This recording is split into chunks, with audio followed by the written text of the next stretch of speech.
Hola, buenas noches. Noche de domingo a lunes, a pocas horas de acabar el año, apenas un par de días, depende de la hora que escuchen el programa.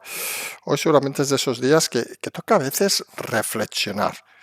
No porque haya pocas noticias, que sinceramente pocas hay, sino porque creemos que es interesante ver no solo como si fuera un resumen de lo que ha pasado, sino mezclarlo con un resumen de lo que creemos va a pasar. Y en eso hoy ha sido los días curiosos donde algo que creemos que es importante ha empezado a vislumbrarse en alguna organización.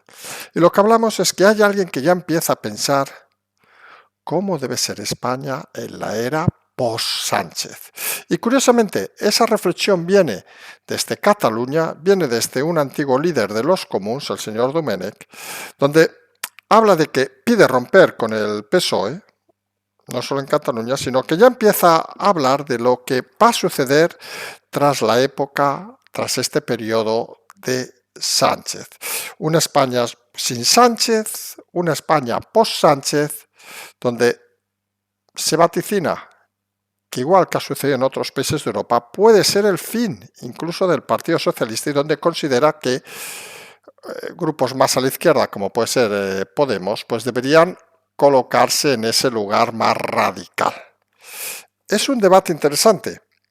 Y qué mejor día que a finales de año empezar a hablar de la España post-Sánchez, porque cada vez parece más obvio que difícilmente va a transitar por todo el 2025, fundamentalmente porque los tres temas que más están afectando a la Moncloa, hablamos de la familia de Sánchez, la hermano, la mujer, el tema Ábalos y Coldo, obviamente, con el suplicatorio ya en marcha, y el tema del fiscal general, por ese odio a la señora Ayuso, van a estallar en las próximas semanas en medio de esa guerra judicial, en medio también de esa guerra entre gobierno y monarquía, con este último capítulo de la invitación al acto de Franco que ha hecho la Moncloa al rey el día que recibe a los nuevos embajadores poniéndole en un brete, todo eso, sin lugar a dudas, conforma un temario muy interesante para reflexionar. Hablaremos también de la nueva tragedia aérea, dos en pocos días. La Azerbaiyán, recuerden, ha abatido un avión por baterías antiaéreas rusas. La de Corea del Sur parece que sí que ha sido accidental. Ha muerto hoy el expresidente Carter. El detalle que es el primer presidente en Estados Unidos que había llegado a los 100 años, y eso nos habla mucho de la evolución demográfica del mundo. Y hemos dejado para lo último un tema que sin lugar a dudas creemos que concita mucho interés de todo tipo en las últimas horas, que es esas vacaciones en Cerler del presidente Sánchez, que algunos consideran una provocación, que el presidente no ha vuelto a pisar Valencia, eso sí, ha enviado a manifestantes nuevamente hoy, como intentando escalar un asunto en el que él tiene relativamente un interés, vamos a decirlo así, superfluo, porque ni le interesa, ni se interesa, ni hace nada por interesarse. Todo un día donde, por cierto, en redes hemos hecho un experimento, esos que saben que a veces nos gusta hacer, hemos preguntado a ChatGPT qué es nuestro canal, y ha hecho una respuesta que muchos han, no diremos la palabra vitoreado, pero muchos han considerado que es muy acertada. La tienen en nuestro Twitter, un artículo de unas 400, 500 páginas que son las reflexiones de ChatGPT sobre lo que es este canal. Miren, ha sido un experimento, como decimos, curioso. Ha creado 4 o 5 párrafos, digamos, y miren, vamos a citar los titulares. Ha dicho algo así como: comprometidos con la verdad, el análisis objetivo, defensor del debate plural y del pensamiento libre, compromiso inquebrantable con la democracia y el Estado de Derecho, la importancia de la educación política, un comunicador cercano y accesible, un modelo a seguir en el análisis político. Quien lo quiera leer lo tiene allí. A nosotros nos ha sonrojado en cierta manera, que ya es jodido que te sonroje la inteligencia artificial, pero en fin, son de esas cosas que suceden y que hemos querido oportuno explicarles. Si os parece, empezamos ya con esta reflexión sobre qué debería ser la España post-Sánchez, que parece que va a llegar durante este 2025.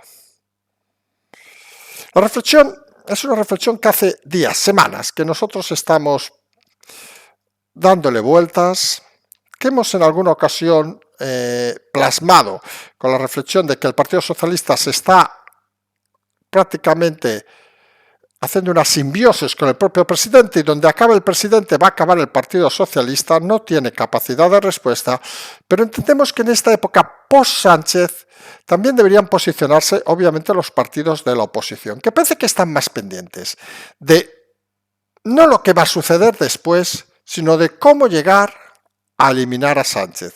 Y algunos pensamos que eso puede ser una estrategia, podría ser interesante en algún momento, y no hay que negar que la estrategia de la tensión siempre es interesante en estas lides, pero también sería interesante empezar a posicionarse en lo que quieren para luego de la salida de Sánchez.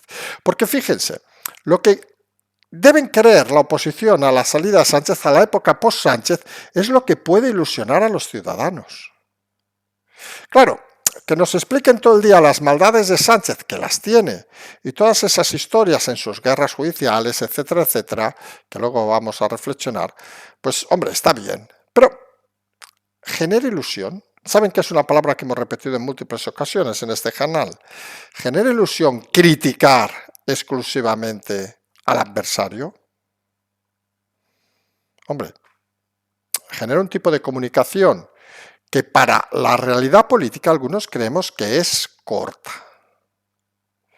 Pensamos que los partidos políticos, sobre todo de la oposición, lo que deben empezar a crear es ilusión en que ellos están ahí para sustituir a Sánchez. No diremos que darlo por amortizado ya al presidente, al primer ministro, como dicen algunos, Sánchez, pero sí que es cierto que parece que este 2025 va a ser muy complicado para el señor Sánchez. Y esta primera reflexión, curiosamente, ha venido de Cataluña. Ya saben que en este canal siempre hemos hecho hincapié que en Cataluña se marcan las tendencias, aunque parezca extraño, las más negativas, obviamente, la transformación de la democracia prácticamente en un reducto de unos privilegiados, la anulación de los deseos que la gente vaya a votar, todas esas cosas, la prostitución de los medios de información, todas esas cosas que se aprendieron durante los últimos años de Cataluña se han ido implementando en España de una manera clara y rápida. Y curiosamente, esta primera reflexión que vemos pública de un ex líder de los comuns, el señor Xavier Domènech, en el caso ámbito catalán pide romper con el PSOE porque entiende que ya estamos en el momento de menos influencia del Partido Socialista y ya hay que empezar a pensar en la época post-Sánchez. Y pensamos, sinceramente, desde la distancia ideológica, obviamente, con el señor Domènech, que es una reflexión muy interesante. Porque la España post-Sánchez seguramente está más cerca de lo que creemos. Y el daño que ha hecho el presidente Sánchez a la democracia ha sido muy elevado. El daño que ha hecho a la sociedad ha sido muy grave. La prostitución de los medios no puede quedar sin respuesta. Y todo eso hay que gestionarlo desde obviamente la inteligencia y hay que gestionarlo desde cierta forma. No diremos la palabra complicidad, porque complicidad sonaría extraño, pero sí con una sensación de que hay que mejorar y reforzar las defensas de la democracia para que situaciones como esta, donde líderes casi dictatoriales no pongan la democracia a su servicio y se conviertan en seguidores de políticas franquistas. Hay que decirlo así de claro, ya lo hemos dicho más de una vez en este canal. Y todo eso debe estar bien reflexionado, no solo en este caso por el señor Domènech, recordemos, de los comuns en Cataluña, cercano a Podemos, sino sobre todo por los partidos de la oposición, que deben ser los que transiten y definan qué quieren de España.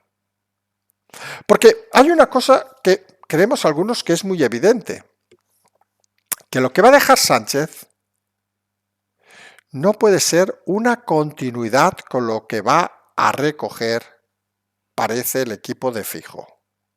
Porque parece obvio y notorio que Sánchez no solo ha fallado como presidente, sino que ha fallado en sus políticas. Y si el Partido Popular no presenta una batería de cambios sustancial, puede parecer que esto es más de lo mismo. Porque es obvio que lo que se está friendo, por ejemplo, impuestos, saben ese nuevo impuesto que va a haber a partir de los que cobren más de 60.000 euros brutos, que como ha reflexionado hoy un economista en Twitter, representa para la empresa casi 80.000 euros de pagos, casi 20.000 más que los 60.000, y para el trabajador de esos 60.000 apenas representan, antes de este impuesto nuevo, 42.000 euros. Es decir, que lo que cuesta 80.000 a la empresa, al trabajador le repercute en apenas un 52% de ingresos. Lo traducimos, 48% de lo que una empresa paga a un trabajador de 60.000 euros se va al Estado. Ojo lo que estamos diciendo, 48% a lo que hay que unir que ese trabajador, cada cosa que compre va a pagar el 21% más. Y ya no le explico si tiene sucesiones, impuestos, si tiene un parking, si tiene un coche, etcétera, etcétera, etcétera. Irracional. Y ante todo ese planteamiento irracional, que es el periodo Sánchez, la oposición no puede estar discutiendo, como ya ha hecho Cucagamarra en esa entrevista, que Sánchez es muy malo, no sé qué, que sí, que lo es, pero por favor, un poco de respeto a la inteligencia, señores portavoces del PP. Y hablamos del PP porque obviamente es el partido que tiene todas las opciones para gobernar. Presenten un programa, presenten unas ideas, ilusionen a la gente con ideas. No sé, digan por ejemplo, si vamos a gobernar, vamos a suprimir el impuesto de sucesiones porque consideramos que es una auténtica vergüenza. Eso genera votos, genera ilusión. Avancen en temas como los autónomos, las pequeñas empresas. Se ha conocido hoy que apenas se repartió el 7% del dinero que debía repartirse de fondos europeos. Sean valientes y no pretendan hacer políticas para hundir el país. La época post-Sánchez parece obvio que debe ser un periodo donde solo haya crecimiento, porque más bajo no se puede caer, más derrota de lo privado no puede existir. Es inaceptable que en un país de Europa, sin contar los impuestos directos como el IVA, etcétera, etcétera, ya un trabajador con un sueldo que alguno quizá no entienda, que neto pueden ser 3.000 y pico al mes, que en ciudades como Barcelona y Madrid te dificultarían vivir solo, para quien no lo sepa, y no te permite ahorrar,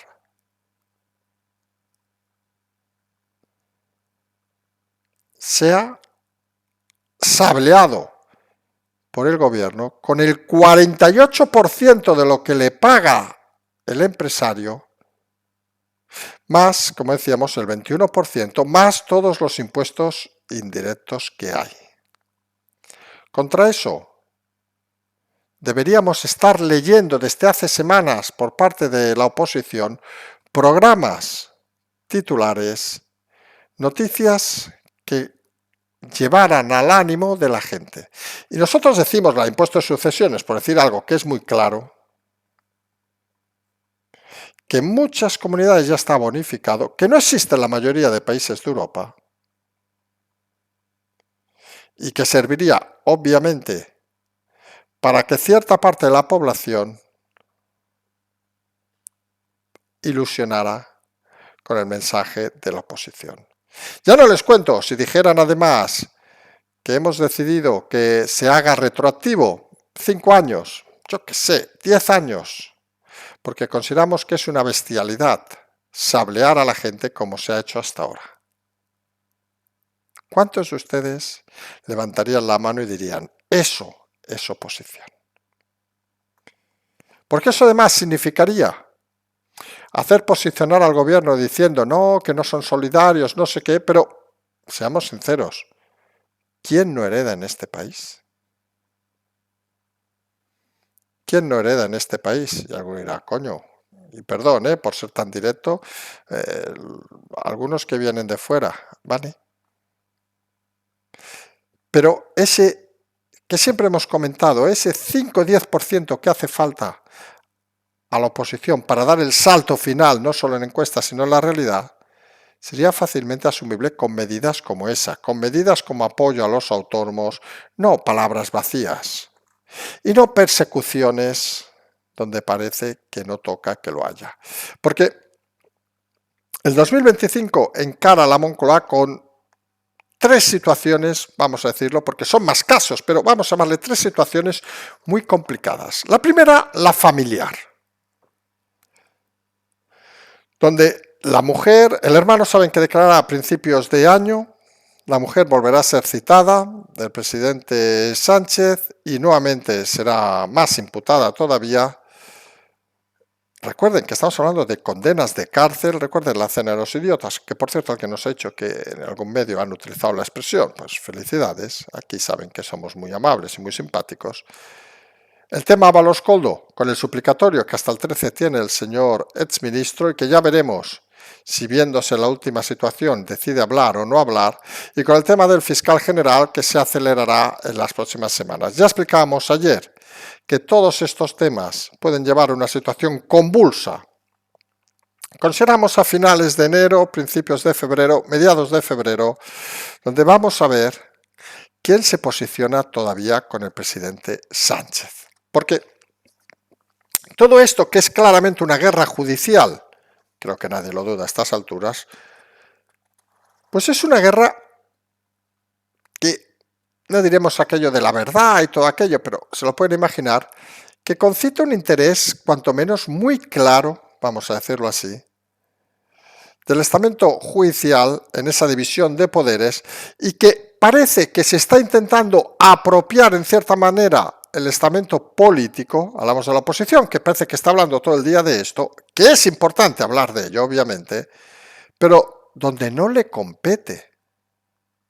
Porque, seamos sinceros, señores de la oposición, y hoy no vamos a hablar directamente de ellos, de las pugnas Feijóo Ayuso, etcétera, etcétera, tenemos mucho tiempo para hablar de eso, pero vamos a hacer un planteamiento para los señores de la oposición para que reflexionen.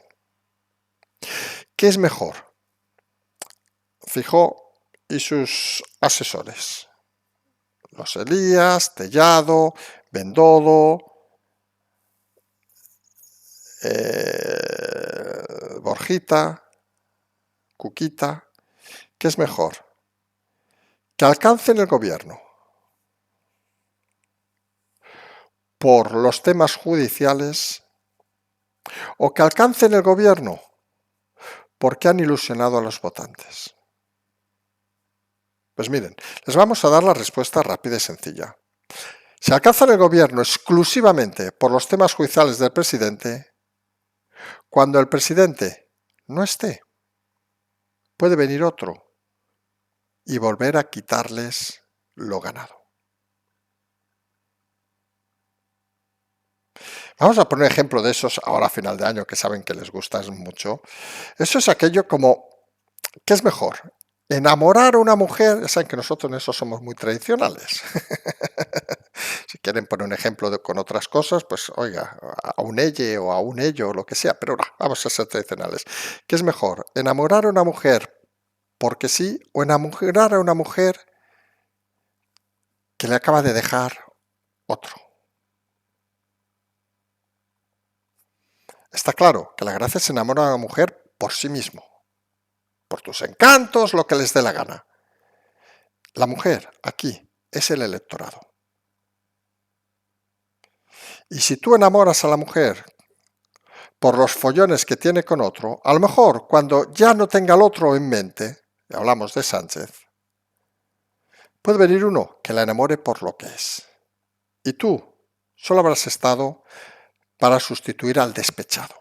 Y ahí es donde creemos que el PP se está equivocando. En algo conceptual. Saben que nos gustan estos temas de concepto, que son muy importantes y que es obvio y notorio que en el PP no entienden ni saben entender, aparte de todos los errores de comunicación. Y es que el PP está en el momento de ilusionar a sus votantes. Y aquí podríamos añadir incluso a Vox, para que vean que no tenemos ninguna manía. Está en el momento de ilusionar a sus votantes con propuestas, hemos dicho lo de sucesiones, pero hay 40.000 cosas que se pueden pensar. Suprimir gastos, como todas estas subvenciones extrañas que está explicando este hace días el exdiputado Cambronero, todas estas historias. Todo eso llega a la gente. Pero si solo te centras en el caso de la oposición y principalmente del Partido Popular y de Vox también este tema, en retomar los temas judiciales, oiga, pues cuando nos carguemos a Sánchez y pongan a otro, ¿dónde estará nuestra victoria? ¿Cuál será la victoria en ese momento? Porque los votantes dirán, mire, el malo era Sánchez, o Ábalos, o quien quieran, ya no nos hace falta nada más, porque han puesto otro. Estos son las ideas, los conceptos, que parece que no entienden desde el Partido Popular y que alguno empieza a pensar que pueden tener una victoria pírrica que les lleve a gobernar, pero el tiempo justito para que pongan otro candidato y vuelvan a engañar a los de siempre. Por eso hay que ser contundente desde la oposición y dejar que la guerra judicial que existe, pues la liquiden los jueces, que para eso están representando a su poder, y obviamente reforzar el tema, pero no centrarse exclusivamente en la guerra judicial como argumento fundamental para llegar al poder. Algo básico y elemental que desconocen en este momento. Y guerra judicial, recuerden, tenemos todo lo de la familia, lo de Ábalos, lo de Koldos, lo del fiscal general por el odio a Ayuso, etcétera, etcétera, etcétera. Lo del Bernie, ¿se acuerdan? Todavía está por ahí danzando. Y más cosas que hay o habrá. Porque de guerras el gobierno sabe y mucho. Tiene la guerra judicial y tiene la guerra contra la monarquía, contra en este caso el rey Felipe, que ya hemos explicado en muchos capítulos. Empezó con aquellos conflictos con Juan Carlos, si se acuerdan, que nosotros ya explicamos que era una táctica de la Casa Real junto a Juan Carlos para poner nervioso a la Moncloa. Muchos hablaban de enfado entre Juan Carlos y Felipe, oiga, que podían estar enfadados algún día, pero esto estaba consensuado. No saltó al aro público hasta que ha salido lo de Valencia, donde se ha manifestado claramente esa separación cada vez más evidente. Y el gobierno intenta arrastrar, vamos a decirlo así, a la Casa Real, pues a su terreno. ¿Y su terreno qué es? Alejarlo, obviamente, de la situación real en la calle. Se enfadaron con la visita a Valencia personal, algo que habíamos recomendado desde hacía tiempo en este canal, y ahora lo que quieren es traerlo nuevamente al redil. ¿Y qué mejor? Pues que invitándole a uno de esos actos, de esos fastos del gobierno, que es ese acto de agravio, o llámenle como quieran, contra Franco, que sí, está muerto hace 50 años en la cama, en fin, pero parece que lo mató Sánchez y los socialistas, en fin, que es que para echarse unas risas, porque todos esos vienen de haberse forrado en la época de Franco, y han invitado al acto el día que recibe a los nuevos embajadores. Quieren ponerle en un brete de tomar la decisión, si por España o por no sabemos el qué, pero lo claro, que el gobierno puede y tiene la potestad de ordenar a la Casa Real lo que debe hacer, pero la Casa Real también tiene unas obligaciones fundamentales que debe cumplir. Y entre una invitación a un acto claramente político, no un acto de Estado, y un acto de Estado como recibir a los nuevos embajadores, no debe dudar ni un segundo la Casa Real en qué debe hacer. Es obvio y notorio que si las horas implican que puede hacer los dos actos, no puede negarse a uno u otro, pero que si coinciden, primero están los actos de Estado. Y es notorio que los nuevos embajadores es claramente un acto de Estado que es la función de la Casa Real. Para que vean que todo tiene solución, aunque algunos crean que todo es de naturaleza salvaje. Como salvaje o sospechoso ha sido estas dos tragedias prácticamente seguidas. Se suma una tercera que ha habido de Air Canada los últimos días, de accidentes aéreos que se ha saldado sin muertos, también por rotura del tren de aterrizaje delantero de un avión. Recordarán el ataque, vamos a decir, con una batería de misiles a un avión de Azerbaiyán. Ha pedido perdón incluso Putin. Azerbaiyán quiere ir más allá. Las esquirlas, fue derribado, según parece también se interfirió en las comunicaciones, y el accidente que ha sucedido por haber, parece ser un pájaro en un avión en Corea del Sur con más de 180 muertos las últimas horas. Y aquí solo queremos decir en ambos casos que miren, que a pesar de ello, y nosotros que saben que volamos mucho y demasiado quizá, es seguramente el medio más seguro. Ahora tendremos la desgracia que nos pase algo a nosotros, pero en principio es el medio más seguro y por eso hay que seguir apostando. Día, por cierto, donde se ha sabido que ha muerto el primer presidente de Estados Unidos que ha llegado a los 100 años, Jimmy Carter, se acordarán de él por el tema de la embajada de Irán, aquel fracaso de operación que significó su salida y la entrada de Ronald Reagan. Es importante reflexionar sobre que la gente puede vivir 100 años. Nosotros tenemos algún familiar ya fallecido que ha vivido más de 100 años y no es algo extraño. Y esto debe hacernos reflexionar, en el caso de España, obviamente, principalmente en este punto, sobre el futuro. Ya no hablamos de la época post-Sánchez, sino de este país.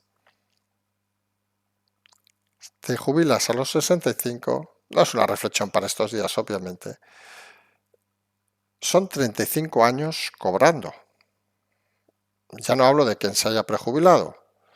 A lo mejor alguno, pues en los 67, son 33 años cobrando. Los casos, obviamente, más excepcionales, que la media edad está en 80 y pico años, aproximadamente 80 y pocos, ahora si no nos equivocamos, que somos los países, por cierto, con la esperanza de vida más elevada del mundo. ¿Puede mantener un Estado gente que prácticamente dobla la esperanza de vida que había cuando se instauraron las pensiones? Es un tema más importante de lo que parece, porque al final los países, aunque algunos no los crean, funcionan como las empresas. Entran unos recursos y salen unos recursos. Y hay que intentar compensar unos con otros para intentar que las cosas vayan bien. Y quien parece que no sabemos si le va bien o no, y lo hemos dejado para el último tema, en este penúltimo programa del año, es ese viaje a hacer leer del presidente Sánchez. Curiosamente no he ido a Valencia, algo que ya comentamos en el programa del viernes, pero ha ido de vacaciones a hacer leer, a exhibirse, digamos, de su forma, bueno, aunque ha caído un par de veces de esquiar, etcétera, etcétera, con sus escoltas, cerrando la taberna del hotel donde estaba, de un líder socialista, por cierto, etcétera, etcétera, en un pueblecito pequeñito, y bloqueando cualquier actividad cuando él estaba pendiente. Ha recibido insultos, etcétera, etcétera, etcétera. El quehacer diario, digamos, de la calle, que no le ha puesto una situación muy cómoda en muchos momentos. Y como decíamos, no ha ido a Valencia. Eso sí, hoy se ha vuelto a montar una manifestación contra Amazon. Parece que no va, pero le gusta remover la basura. Porque Sánchez, no hay que olvidarlo, a la peor desgracia que ha sucedido en este país, natural, en la democracia, fue una vez, lo echaron y nunca más ha vuelto el presidente. No ha vuelto. Peor, no se ha atrevido a volver. Y se ha ido, con dinero de todos, a esquiar, como si esto estuviera súper bien y súper happy, todos los ciudadanos. ¿Qué ha recibido? Pues obviamente insultos, pocos halagos, por no decir ninguno, no hemos escuchado ninguno, y ha confirmado que el presidente no puede salir a la calle. Y no, como decían algunos, no, es que no puede salir en Madrid porque ahí están los de Ayuso y no sé qué. No, no, no puede salir ni en el Pirineo. Es que no puede salir en ningún lado a la calle el presidente porque cada vez más gente es consciente de que no solo es un mentiroso compulsivo, no solo es un personaje tétrico, sino que además, con lo de Valencia, se convirtió en un personaje criminal y con sus actos confirmó además que es un cobarde. Y claro, ustedes ponen todas esas escenas como si fuera una cámara, vamos a decirlo, un cinechín de aquellos de cuando éramos pequeños, lo empiezas a pasar y dices, ¿cómo acabará esta película? ¿Cómo acabará el periodo post-Sánchez? Y nosotros creemos que si algo, hemos explicado antes lo que dice ChatGPT de este canal, si algo hemos intentado y seguimos intentando hacer y explicar, es lo que algunos denominan la educación en política, de hacer reflexionar a la gente. Y nos gustaría en estas horas previas a acabar el año, porque lo fácil es hacer un resumen del año, oiga, mire, ha pasado esto, pero creemos que lo importante es dar pistas para cómo llevar el próximo año. Y creemos que sería interesante que la gente empezara a reflexionar cómo será la España post-Sánchez y también cómo será el PSOE post-Sánchez si es que existe. Porque son dos elementos fundamentales que además, si la oposición comunicara que está trabajando ya en la España post-Sánchez, conseguiría inflar de entusiasmo a muchos ciudadanos. Fíjense el detalle. Vamos a poner un ejemplo claro, conciso y creo contundente. Que en esos discursos estúpidos que hace últimamente el señor Feijóo, ya no hablamos de su equipo, que son como el de Cuquita, un puto desastre, Feijóo deslizara que desde el PP se está trabajando en la España post-Sánchez. Transmitiría, uno, una claridad de ideas y dos, de que hay que cambiar muchas cosas. Y obviamente estaría bien reforzar esa simple frase, esa comunicación. Recuerden aquella frase que utilizó en su momento el señor Aznar. Recuerden a Miguel Ángel Rodríguez, que ya corría por aquellas. Váyase, señor González. Esa frase generaba ilusión. Era más crítica, obviamente. La España post-Sánchez generaría ilusión si se comienza a usar.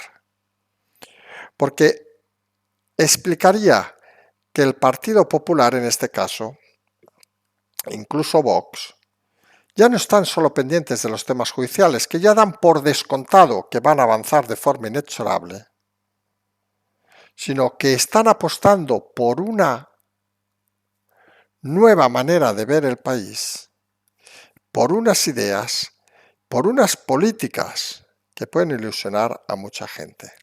Porque, señores de la oposición, esto no va erróneamente solo de ganar unas elecciones, que va, obviamente, porque hay que ganarlas, sino también va, y es tan o más importante, de ilusionar a un electorado para que una vez ganadas las elecciones confíe en las políticas difíciles que habrá que tomar desde el nuevo gobierno. Esta España post-Sánchez es algo que tienen que empezar a madurar desde la oposición y que aquí, ya saben, nos gusta darles ideas que luego asumen o no asumen. Hoy es noche de domingo a lunes, salvo novedad. Mañana será el último programa de este 2024. Luego ya nos emplazaremos, supongo, al día 2, día 3, aunque la gran actividad comenzará pasado Reyes, también lo decimos. Vamos a ver si mañana hay alguna novedad. Creemos que será escasa o breve, aunque mañana es un día laborable. La actividad judicial es prácticamente nula, porque recuerden que habitualmente es martes, miércoles, jueves y vamos a ver si sucede algo, pero parece que no es el momento. En todo caso, vamos a estar pendientes de todo para volver mañana ya con el último programa de este año. Nos vamos a emplazar a mañana. Tienen las aportaciones. Si quiere alguien antes de final de año, como siempre decimos, seguimos.